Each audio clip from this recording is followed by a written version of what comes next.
Formula Apex will be 3 years old in a few months from now, which to be honest is mind-blowing to think about. But nonetheless, it's not debatable that Formula Apex is currently the best F1 game on Roblox. However, how much do you really know about this game? Well, in this video, I'm going to tell you 10 jaw-dropping facts about this game you might not know. The leaderboard.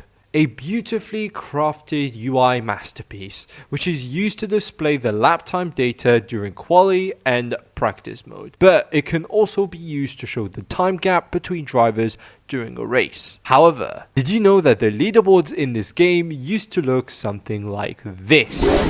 A far cry from what we have now, but it gives you a small hint of how much the game has improved over time. 2021 cars are admittedly too fast nowadays after they were highly buffed.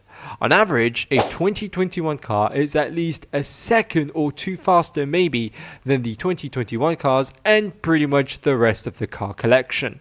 But it wasn't always this way. Sure, 2021 cars were still pretty much the fastest, but they weren't this crazy fast. Saitama is one of the best tracks in Formula Apex, but not for the reason you think. You can actually enter and explore inside the map, and the best entrance in my opinion was this one here. However, it seems that as of recently, it was blocked off as you can see now, which is kind of sad. Another thing even I tend to forget is how great the track looks, and we probably take that for granted.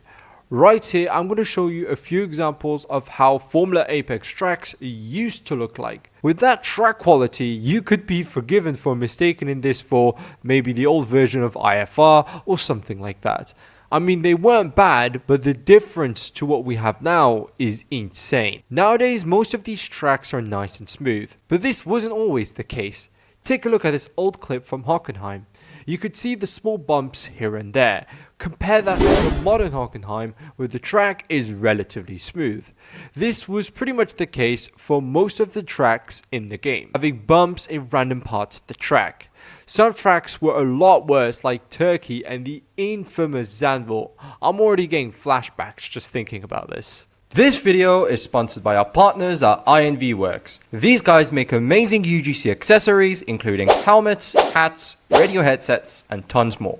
These products are high quality and at a very affordable price. Get some incredible UGCs at their Roblox store. The link will be in the description. The 2010 cars nowadays are fast and agile through the corners. It's the perfect beginner car after the 2024 cars. The only disadvantage being their low top speed. But they weren't always like this. The 2010 cars used to be quite tricky and more difficult to drive.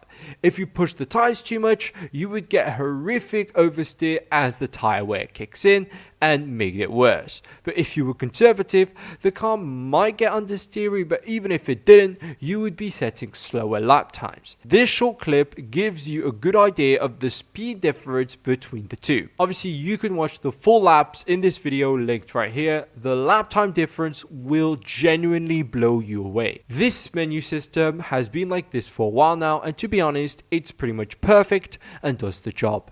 Once again, in the beta and alpha phases, it was so much more different. In fact, they have changed it multiple times until we got the one we have now.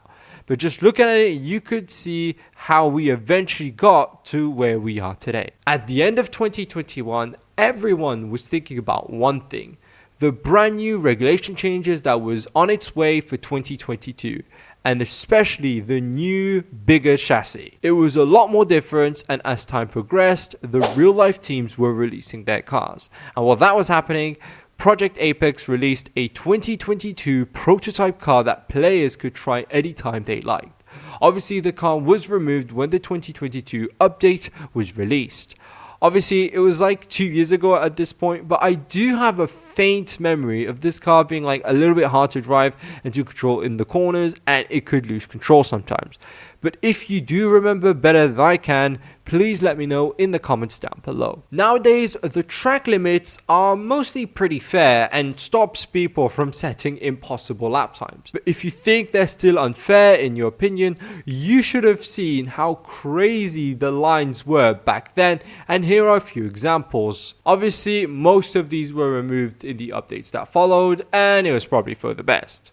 And for the last fact of the day, let's talk about the famous launch draw corner, which at the moment looks like this. But what if I told you it used to look something like this? The previous one was quite overpowered, and what's funnier is that it remained in the private servers for a while until it was eventually updated. I'm pretty sure it may be the only corner in Project Apex history that was actually reprofiled. That's it for my 10 facts about Formula Apex. Obviously, there are a lot more facts about Formula Apex, so if you know some of your own, make sure to comment them down below. And with that, I'll see you in the next one. If you have enjoyed this video, do make sure to like and subscribe, consider becoming a YouTube member, or sending a super thanks to support the channel, and thanks to Creeperman, Meta Studios, and Mr. Dilophosaurus for being ultimate members.